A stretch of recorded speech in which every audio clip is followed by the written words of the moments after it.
Yes, it's finally time for you to fall truly, madly, deeply in love with yourself. Don't wait for people to love you when you don't even love you enough, value you enough, or even show up for yourself enough. I understand that falling in love with yourself is a difficult concept to wrap your head all around. You're probably wondering, why the heck would I want to fall in love with myself? Why not? For a lot of good reasons, actually. The truth is, your relationship with yourself is the most important. And not in a selfish way, but in a very healthy way. And yet, too often, you look at who you are and pick yourself apart. You pieces yourself. And it's so easy to see everything else wrong with us and everything else right with others. I've seen this play out so many times, even with myself. For so many years, it was, oh, I didn't like my voice. It's too husky. At least you can hear it. It's deep. It's too masculine. Oh, I sound like a man. And the next one I moved on to, I don't like my smile. It shows my gum too much. Or for some, my waist isn't thin enough. I am a failure for not making 6 figures a year. Being single means that I am 100% undesirable. And the list goes on and on. Inner girl mean a lot. I run away from that a lot. Okay, it's time to change all of this and start recognizing why you're worthy of your own approval and love. Because until you truly understand that, you are beautiful. And not based on what the world calls beauty, but what your maker calls beauty. Until you start accepting that our life here on earth, we are on a journey and we are all playing a role in this life. Everything is like a movie and we are immersed in different roles. And I know sometimes life sucks. I know. And we just want a different role. You don't want to continue in that particular role or that particular journey. And you ask yourself, why would they give Oprah or Mrs. Awoshika or Mrs. Alakija that kind of role? And then you don't have that role. You're just tired of the kind of life that you're living right now. But truly, when you understand that life is a journey, okay? I found out that when I feel like crap, when my body has been the most sick, or when I'm weak and exhausted, or when I'm bombarded with the most self-depreciating thoughts, the only thing to pull me up and pull me out in that drenching thing is to drench myself in self-love, remembering who my maker says I am. He says I'm strong. He says I'm beautiful. He says I'm amazing. He says I am redeemed. I am blameless. He says I am justified. He says that I have access to inestimable and inexhaustible wealth. And the list just goes on and on. Write yours. What does God, your maker, say about you? Okay? So here is what you can do to help yourself with self-love. The first one is create a self-love ritual.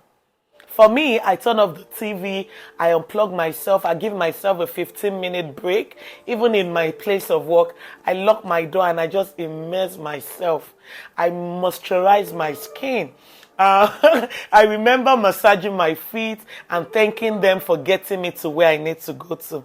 I moisturize my hands. I tell them that I love them for all the transactions and introductions they've helped me with throughout my life. You're laughing now, right? Yes, but trust me, it works wonders. All these little things are the things that really help you appreciate who you are.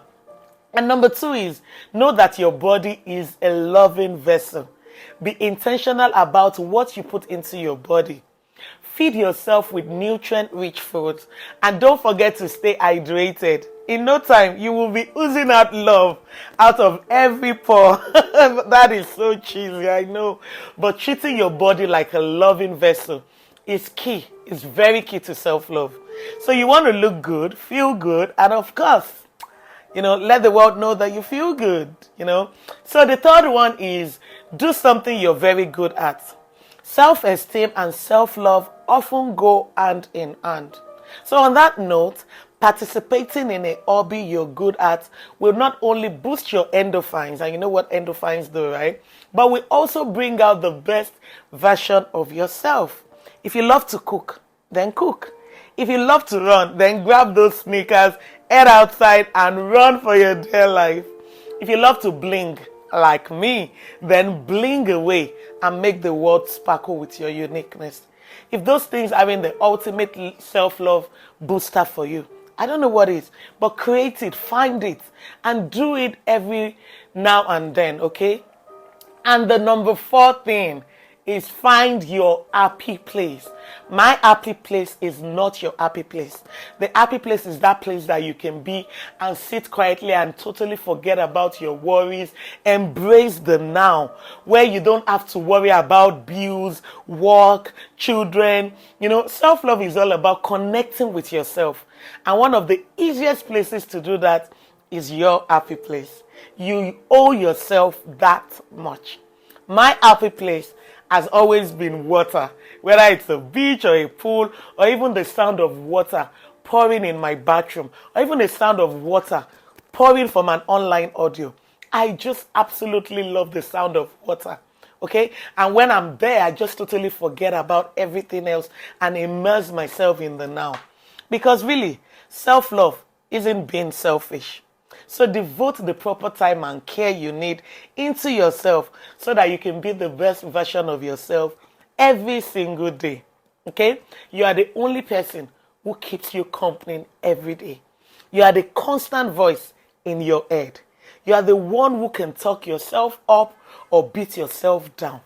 And once you learn how to love yourself unconditionally, through the good and the bad, through the tough times and the good times, and you truly, madly, deeply fall in love with yourself, those around you will also learn how to love you even more. Self-love is so inspiring and empowering, after all, if you really follow through.